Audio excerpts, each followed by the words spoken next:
और हम ये आजाद कश्मीर भी ले लेंगे, और 1 इंच तो अभी तक भारत भी नहीं ले पाया, कहा यह जाता है यहाँ।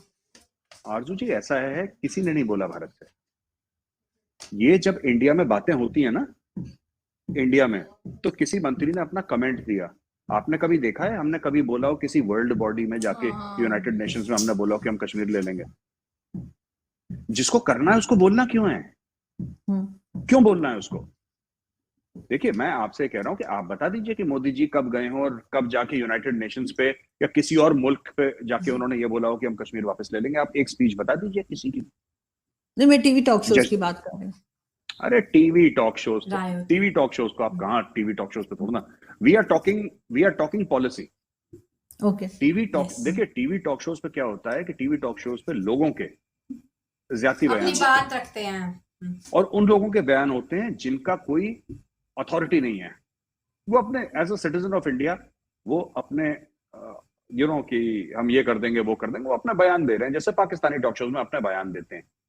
हम उनके बारे में बात नहीं कर सकते, हम तो मुल्क की पॉलिसी के बारे में बात करते हैं। अगर कोई इंडियन मिनिस्टर या कोई इंडियन उसने जाके किसी फॉरेन कैपिटल में जाके ये बोला हो कि हम कश्मीर के ऊपर चढ़ दौड़ेंगे और हम कश्मीर हासिल कर लेंगे, नहीं, हमने आज तक नहीं बोला। We have not said it.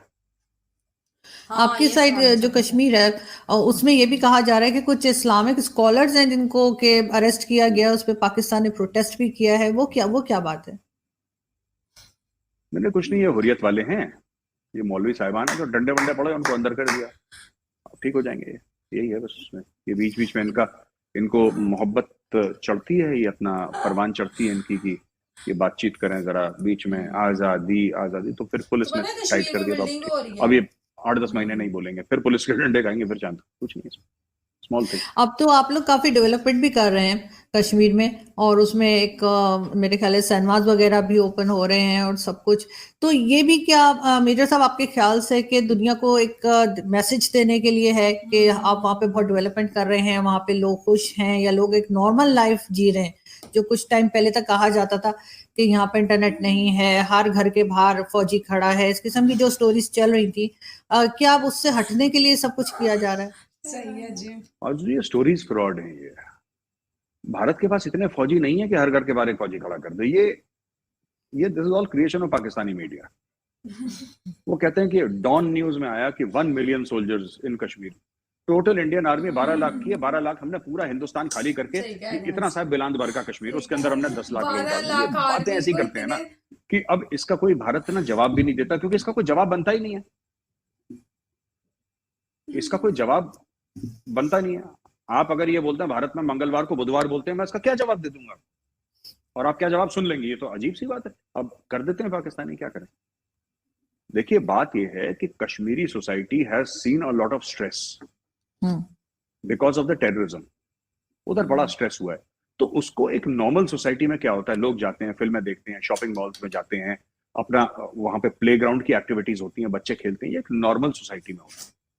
अब वहां पे इस्लाम के नाम पे हार्ड लाइनर्स ने सिनेमा हॉल बंद करवा दिए। सारे कश्मीरी जम्मू जाके और दिल्ली जाके फिल्म भी देखते हैं। और मेरे खुद कश्मीरी मुस्लिम दोस्त हैं, मैं सबकी बात नहीं कर रहा, जो 2-4 लोगों को मैं जानता हूं जो मेरे अच्छे दोस्त हैं, यहाँ पे आके शराब भी पीते हैं वो। क्योंकि हराम है तो छुप छुप छुप के क्यों, खुल के पियो यार, अपने घर में पियो, हमें पिलाओ। वो नहीं करते, वो छुप छुप के पीते, तो ये गलत है, ये नहीं करना चाहिए। और वहां पे सिनेमा हॉल्स खोले हैं, हर जगह जाइए, फिल्में देखिए, फिल्में देखिए, रिलैक्स करिए। देखिए, बात यह है ना कि एक ऐसी सोसाइटी जहां पे कश्मीर में आजू जी ड्रग्स हैं, बहुत ड्रग्स की बड़ी प्रॉब्लम है ना, ड्रग्स की बहुत ज्यादा प्रॉब्लम है। लेकिन ड्रग्स को बुरा तो मानते हैं, ड्रग्स को बुरा तो मानते हैं, नो डाउट। सोशल स्टिग्मा जरूर है ड्रग्स का, लेकिन जो रिलीजियस स्टिग्मा अल्कोहल को लेकर, ड्रग्स को लेकर नहीं है। यानी कि शराब को ज्यादा बुरा माना जाता है, और जो कोकेन है उसको भी बुरा माना जाता है, लेकिन थोड़ा सा एक स्टेप नीचे। क्योंकि कुरान शरीफ में शराब को हराम करा गया, कोकेन को हराम थोड़ा ना बोला। तो रिलीजियसली लोग अपने आप को समझा लेते हैं, तो ये गलत है। मुझे लगता है कि कुछ नहीं होना चाहिए, और आराम से देखिए, कोई, मुझे नहीं लगता कि ऐसी कोई बुरी बात है। ठीक है, आप people should be given the liberty to do whatever they want. अगर आपका मजहब ये कहता है आप शराब मत पीजिए, तो मत पीजिए, आप मत पीजिए ना। आप दुनिया भर के लिए क्यों ऐसा माहौल बना देते हैं कि जो शराब पिएगा हम उसको मार डालेंगे, ये सब क्यों करना है? आप मत पीजिए ना, आपका ईमान पक्का है, आप सच्चे मुसलमान हैं, आप मत पीजिए। दूसरे का अब उसका आपका जुल्फिकार अली भुट्टो ने क्या बोला था पब्लिक स्पीच में? ये लोग कहते हैं मैं शराब पीता हूँ, कम से कम लोगों का खून तो नहीं पीता। आपने बड़ी फेमस स्पीच है उसकी जुल्फिकार अली भुट्टो की, जहां पे पाकिस्तान का प्राइम मिनिस्टर कह रहा है कि मैं शराब पीता हूँ, मैं खून थोड़ा ना पीता हूँ लोगों का। सो ये चीजें हैं, लोग they have double standard. Cinema hall खुल गया कश्मीर में, अच्छी बात है, जाएं लोग, फिल्में देखें, मजे करें, परिवार के साथ जाएं पूरा, दे शुड वॉच फिल्म्स। नहीं बिल्कुल, खैर वो हमारे यहाँ तो सबसे ज्यादा पीते ही मौलवी हराम हैं, है, जो बाद में ये भाषण भी देते हैं कि ये हराम है सबसे ज्यादा, वो ठीक है। बल्कि टीवी पर भी आ जाते हैं बहुत बार। तो वो तो एक अलग अलग एक वो आपके, सॉरी मैं बीच में काट रहा हूँ, एक वो आपके वो मोटे से मौलाना साहब थे, कौन से थे वो? मौलाना उन ताहिर अशरफी। ताहिर अशरफी, उनको मौलाना टुन भी कहा जाता था, आई थिंक मौलाना टुन। तो मौलाना टुन बिल्कुल, वो मैंने उनके इंटरव्यूज देखे हैं, अशरफी साहब बिल्कुल टाइट रहते थे, बिल्कुल टाइट। उनका पता, वो अभी शायद उन्होंने वजन कम कर लिया, I think he is reduced in weight, but अच्छा। हाँ, तो ये बड़े बड़े शौकीन है पाकिस्तान में, ऐसी बात नहीं है, बुरी बात नहीं है, मौलाना साहब को लगा लेनी चाहिए कभी कभी, इट्स गुड। वो तो हर जमाने में कई मौलवी हमारे यहाँ मशहूर है, मौलाना और कौसर नियाजी थे, उनको भी यही कहा जाता था, मेरे ख्याल है भुट्टो साहब के जमाने में थे। तो वो तो मौलवी हो और ना पिए ऐसा तो खैर Impossible है। कम ही देखा है। मगर साथ साथ अगर हम बात करें तो ये कहा ये जाता है, चाहे हथियार हो चाहे ड्रग्स हो, पाकिस्तान में यही कहा जाता है कि जी हमने तो कुछ नहीं किया, ये सब चीजें तो हमारे पास अफगानिस्तान से आती हैं। लेकिन जब भारत में इस तरह का कोई प्रॉब्लम होता है ड्रग्स को लेकर या हथियार को लेकर या कोई इस किस्म की, तो आप लोग कहते हैं जी पाकिस्तान से आया है। तो पाकिस्तान तो कहते हैं हम तो खुद विक्टिम है और अफगानिस्तान से सब कुछ है। आरजू जी, आप अगर इस वक्त एक खास शहर में हैं पाकिस्तान में, आप जाइए 2 घंटे के लिए बाहर और फिर आप बताइएगा आपको कितने हथियार दिखे। और मैं यहाँ पे नोएडा से निकलता हूँ और मुझे कितने हथियार निकले, आपको फिर भी दिख जाएंगे, हमें नहीं दिखेंगे हथियार। Pakistan is a highly weaponised society. Pakistan में हथियार हैं, पाकिस्तान में बहुत पहले से हथियार रहे थे, और पाकिस्तान में ट्राइबल एरियाज में बिना लाइसेंस के ऑटोमेटिक वेपन्स हैं। पाकिस्तान में अलाउड है, आप AK-47 का लाइसेंस ले सकते हैं पाकिस्तान में, और बिना लाइसेंस के भी लोग रखते हैं। आपके बलूचिस्तान के अंदर या और जगह ट्राइबल एरियाज में रॉकेट लॉन्चर्स लोगों के पास पड़े हुए हैं घरों में, एंटी एयरक्राफ्ट गन्स पड़ी हुई हैं, कोई लाइसेंस नहीं, कोई नहीं, मार दिया उठा के किसी को। तो ये ऐसी बात नहीं, यहाँ पे तो है मामला वेपनाइज्ड, आपका बहुत ज्यादा वेपनाइज्ड मामला है आपका सोसाइटी में ना। तो ये चीजें अगर खत्म आपको करनी पीस है, चाहिए पाकिस्तान में तो आरजू सबसे जी, ले आपको लेनी सबसे पहले चाहिए हथियार लेने नायला, क्या पड़ेंगे। ख्याल है जिनके पास only the state should have weapons, और देते रेयर हैं केस में किसी को आपने वेपन दे दिया तो दे दिया, वरना people should not have weapons. ये गलत है बहुत ज्यादा। इससे कुछ नहीं होगा, इससे परेशानी ही होगी आरजू जी, इससे परेशानी अभी ही होगी आपके स्टेट में। जी, अभी जैसे स्वात का इलाका है पाकिस्तान में, आप जानते होंगे, वहां पे बहुत ज्यादा केसेस यस बढ़ते चले जा रहे हैं टेररिज्म के। आपके ख्याल से इसकी क्या वजह हो सकती है? क्योंकि ऑलमोस्ट 193 केसेस 3 मंथ्स में रिपोर्ट हुए हैं, छोटे बड़े सब हर तरह के मिलाकर, और साल में तो कह रहे हैं कि शायद 339 या 338 ऐसे करके कुछ फिगर आ रहा है। तो वहां पे ये चीज जो है, बहुत एक जमाने में पहले भी स्वात में बहुत ज्यादा इशू रहा था, और अभी दोबारा से ये चीज शुरू हो रही है, उसका क्या रीजन हो सकता है? नहीं, रीजन क्या है अर्जु जी की, आप देखिए ना, वो होना ही है वहां पे। ये देखिए, जो आपने बीज बोया है ना, तो वही तो पेड़ निकलेगा। अगर आप बबूल का पेड़ का बीज बोएंगे, कीकड़ का पेड़ का बीज बोएंगे, तो ऐसा तो नहीं कि उसमें से आम या कोई संतरे निकलेंगे, उसमें निकलना तो वही बबूल है, कीकड़ है। मैं ये कहना चाह रहा हूँ आपको कि ये जो पूरा एरिया है यहाँ के मदरसे ट्राइबल एरियाज के, इन्हीं लोगों को तो जिहाद के लिए तैयार कराया गया था। यहीं के तो मौलवी साहिबान जो कहते थे कि जन्नत जाओगे और ऐसा मिलेगा, दूध शहद की नदियां मिलेंगी, ये सब। तो यहाँ आपने एक सोसाइटी को वेपनाइज करा, आपने एक पूरी उस जमाने में उस एरिया की, मैं सिर्फ स्वात की बात नहीं कर रहा, मैं पूरे ट्राइबल एरियाज की बात कर रहा हूँ। Why should we talk only about Swat? I am talk about entire tribal area. Entire tribal area को आपने वेपनाइज करा, आपने उनको खास दिमाग दिया, एक खास सोच दी उनको, और उस खास सोच का नतीजा है आज की तारीख में कि वो लोग ऐसा कर रहे हैं। वहां पे एक्सेप्टेबिलिटी भी है, लोग प्रोटेस्ट भी कर रहे हैं, जो ज्यादा लोग परेशान हो गए हैं। But you can not calibrate terrorism. आप ये नहीं कह सकते कि जब दहशतगर्दी होगी तो फिर इतनी होगी और इतनी नहीं होगी। वो तो जब होती है फिर होती है। ये सब जितने भी लोग हैं, आज पाकिस्तान कहता है कि Pakistan has been a victim of terrorism, ऐसा पाकिस्तान कहता है, लेकिन वो टेररिस्ट कौन है? वो तो पाकिस्तानी है।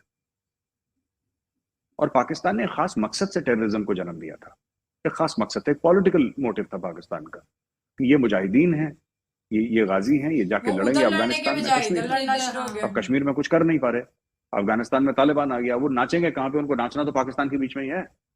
भाई आपने उनको टैलेंट क्या दिया? आपने ये थोड़ा ना बोला कि हम तुम्हें, आ जाओ हम तुम्हें वेल्डिंग सिखाते हैं, या आ जाओ हम तुम्हें सिखाते हैं कि गाड़ी गाड़ी की मेंटेनेंस कैसे करनी है, मोटरसाइकिल की मेंटेनेंस कैसे करनी है। आपने ये तो नहीं सिखाया उसको कि वॉशिंग मशीन कैसे बनाते हैं या एसी की रिपेयर कैसे करते हैं। जिस आदमी को आपने साल दर साल तो वो सिर्फ लड़ेगा लड़ना तो सिखाया, सही। आपने उसको जंगजू बनाया, आपने उसको बोला कि असला जो है वो मुसलमान का जेवर है, तुम तो जिहाद वो की वही राह पे चल करेगा। रहे हो, हाँ आपने उसको बिल्कुल। स्टोरी वही सुनाई। अब वो 30-40 साल का हो गया, उसको सिर्फ यही आता है अर्जुन जी, ये only knows how to press the trigger. उसका और कोई टैलेंट है नहीं, उसका और कोई स्किल सेट है नहीं, वो करेगा क्या? वो यही करेगा जो साथ में हो रहा है, यही करेगा वही, कुछ सिखाया वो गया है ना। लेकिन साथ साथ ये भी कहा जाता है कि जाहिर है कि वो अफगानिस्तान के ऊपर भी बात जाती है, लेकिन इंडिया के ऊपर भी बात आती है कि कहीं ना कहीं फंडिंग हो रही है, कहीं ना कहीं इंडिया इन्वॉल्व है। ये बात भी बार बार मीडिया में बताई जाती है और हमारे जो मिनिस्टर्स हैं वो भी बात करते हैं।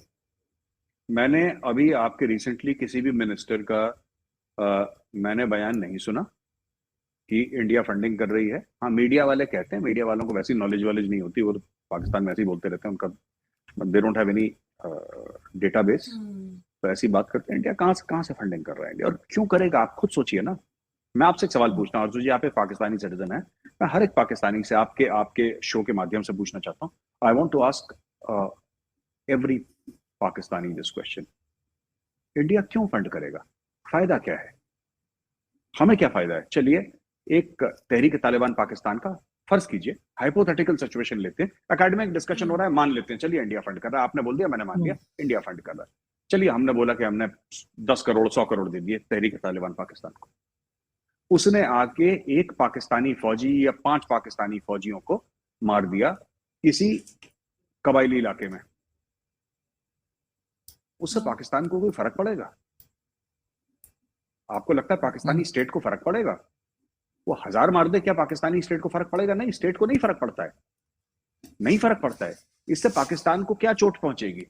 अगर टेररिज्म वहां पे हो रहा है, इकोनॉमी वैसी देखिए बिल्कुल खत्म है, और उन एरियाज की तो और खत्म है इकोनॉमी, तो पाकिस्तान को फर्क क्या पड़ेगा? तो ये कहना कि इंडिया कर रहा है, ये देखिए बात ये है ना कि इंडिया को कहना एक आसान चीज है, जब आप एक्सटर्नलाइजेशन ऑफ थ्रेट करते हैं ना आरजू जी, जब आप दुनिया को ये बोलते हैं कि देखो हम तो बड़े साफ पाक हैं, हम बड़े अच्छे प्यारे से इनोसेंट से लोग हैं, हम लोग बिल्कुल वी आर वेरी इनोसेंट, है ना। प्रॉब्लम भारत में है यार। अगर भारत नहीं करता ना तो हम लोग सुपर पावर होते, हम लोग सिंगापुर से आगे पहुंच जाते। तो आपने लोगों को बोल दिया कि तुम नालायक नहीं हो, तुम बहुत अच्छे लोग हो, लेकिन बाहर से साजिश है। मैं ये कहना चाहता हूं कि भारत को कोई जरूरत नहीं है साजिश करने की, आपके खुद पाकिस्तानी का सबसे बड़ा दुश्मन पाकिस्तानी है। मैं आरजू जी आपको एक बात बता रहा हूं, बड़े जिम्मेदारी के साथ बोल रहा हूं, पाकिस्तानियों का सबसे बड़ा दुश्मन पाकिस्तानी है। इस वक्त जो इमरान खान ने पूरे पाकिस्तान को खड़का रखा है, पूरे पाकिस्तान को, आपके कोई ऐसा इंस्टीट्यूशन नहीं है जिसको उसने रौंद के नहीं आगे चला गया। और सिर्फ इमरान खान नहीं, ये शहबाज शरीफ और नवाज शरीफ क्या कर रहे हैं? वो पैसा खा गए पूरे मुल्क का। जरदारी ने क्या करा? पैसा। तो इमरान खान जो इनको कहता है ना ये डकैत हैं, वो गलत नहीं कहता, वो सही कहता है। ये पटवारी वटवारी जो बोलता है वो सही कहता है, गलत नहीं कहता वो, लेकिन उसने खुद भी बहुत नुकसान ये सभी लोगों ने मिलकर पाकिस्तान को नुकसान पहुंचाया। तो भारत को कुछ करने की जरूरत नहीं है, भारत चुपचाप पीछे बैठा है, और अभी तो भारत कुछ नहीं करता चुपचाप। भारत ने क्या करना है? तो भारत ने फंड कर दिया। और आखिरी एक चीज और आपको बता देता हूँ, भारत क्यों नहीं फंड करता। देखिए हमारी जो ताकत है ना, हमारी डिप्लोमेसी है। आपको क्या लगता है, जिस दिन पाकिस्तान के पास ऐसे सबूत आ गए कि पाकिस्तान दुनिया के सामने ये बोल दे कि ये हमारे पास बिल्कुल साफ शफाफ जो सबूत हैं कि इसमें इंडिया का हाथ है टेररिज्म में, क्या पाकिस्तान चूक जाएगा? पाकिस्तान रोक लेगा कि नहीं हम नहीं करते, चलो पड़ोसी है कोई बात नहीं? पाकिस्तान बैंड बाजा गाजा बाजा लेके लंदन के बीच में बैठ के नाच के दिखाएंगे सबूत को सबके सामने। आज तक पाकिस्तान ने क्यों नहीं दिखाया? क्यों नहीं दिखाया? दिखाता पाकिस्तान, दिखाता, हमने तो दिखाया, तो पाकिस्तान एफएटीएफ में आया।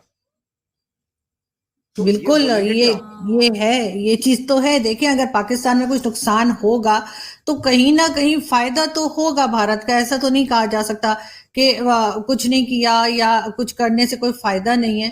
अगर अभी इकोनॉमी भी खराब है, सब है, तो आप खुद ही कहते हैं कि अच्छा है। आरजू जी मैं ये कह रहा हूं कि लोग ऐसे, दुनिया ऐसे नहीं चलती जैसे आप लोग सोचते हैं। अगर आप कहते हैं भारत ने टेररिज्म फंड करा तो दुनिया कहती है प्रूफ लाइए अपने सामने, लाइए दिखाइए, आप लाइए। फिर आप दुनिया को कह सकते हैं कि अब जैसे इन्होंने बोला कि हमने कुलभूषण जाधव को पकड़ा, ठीक है, कुलभूषण जाधव के पास क्या मिला इनको? अब ये कहते हैं हमें एक पासपोर्ट मिला जिसमें नाम उसका कुछ था XYZ, जो भी नाम था उसका, एक झूठा पासपोर्ट मिला। वो भी फ्रॉड है, झूठे पासपोर्ट की स्टोरी। लेकिन मैं आपको कह रहा हूं, चलिए मान लीजिए एकेडमिकली हाँ, स्पीकिंग वो भी सबूत ही सच नहीं है। है। फिर ये इंटरनेशनल कोर्ट ऑफ जस्टिस भी गए पाकिस्तानी, हम भी गए, अभी तक एक कन्विक्शन ला पाए वहां से? क्या इंटरनेशनल कोर्ट ऑफ जस्टिस ने बोला है कि कुलभूषण जाधव एक टेररिस्ट है? नहीं है। आप जो पाकिस्तान में जिसको सबूत कहते हैं ना, दुनिया उसको सबूत नहीं मानती। ये पाकिस्तान में कि हमारी मिलिट्री कोर्ट ने बोल दिया कि सबूत है, और हर एक पाकिस्तानी टेलीविजन एंकर और हर एक पाकिस्तानी पॉलिटिशियन कहता है कि देखो कुलभूषण जाधव का इकबालिया बयान है। उनको यही नहीं पता कि पुलिस में दिया हुआ इकबालिया बयान जो है उसकी जीरो वैल्यू है। फौज को इकबालिया बयान दिया हुआ, उसकी जीरो वैल्यू है मैजिस्ट्रेट के सामने, उसकी जीरो वैल्यू है। क्योंकि पुलिस किसी को भी मार मार के पीट के, फौज किसी को भी मार के पीट के, अगर एक बात बताइए, कोई भी हो, जैसे कि इमरान खान आ गया हमारी पकड़ में, ठीक है, इमरान खान आ गया, अगर इमरान खान ने कोई भी आ गया, बड़ी अच्छी अगर बात हमारे पकड़ में इमरान खान आ गया तो हम अगर 1 घंटा चाबी लगाएंगे इमरान खान को, ठीक है ना, 1 घंटा चाबी लगाएंगे इमरान खान को, तो इमरान खान कह देगा कि मेरा नाम मलिका तरन्नुम नूरजहान है, वो मानेगा। ये फिर आप कह देंगे देखो इसका नाम नूरजहान है, ये गाना गाती है और इसका इकबालिया बयान है।